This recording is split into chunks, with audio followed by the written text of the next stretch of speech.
2025-26च्या साखर हंगामामधील उसाला 3,550 रुपये प्रति टन दर निश्चित झालेला आहे आणि केंद्रीय मंत्री अश्विनी वैष्णव यांनी ही माहिती दिली आहे। केंद्रीय मंत्रिमंडळाने 2025-26च्या साखर हंगामासाठी उसाला 3,550 रुपये प्रति टन FRP दर निश्चित केलेला आहे आणि केंद्रीय मंत्री अश्विनी वैष्णव यांनी पत्रकार परिषद घेतली आणि ही पत्रकार परिषद घेत महत्त्वाची माहिती दिली आहे।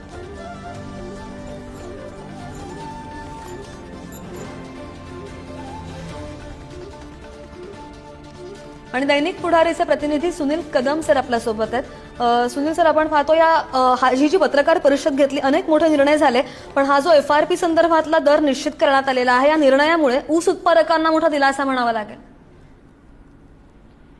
गेल्या काही दिवसात रासायनिक खतांचे, मजुरीचे, कीटकनाशकांचे दर वाढलेले होते, त्यामुळे मोठ्या प्रमाणात ऊसाचा उत्पादन खर्च वाढलेला होता।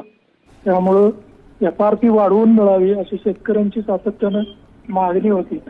सध्या 45 रुपयाची वाढ केलेली आहे त्यामागे, पण शेतकऱ्यांच्या दृष्टीने ही वाढ काही समाधानकारक आहे असं म्हणता येत नाही।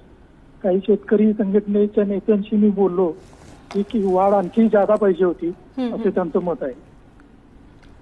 अगदी सुनील सर, धन्यवाद, तुम्ही प्रतिक्रिया दिलीत त्यासाठी।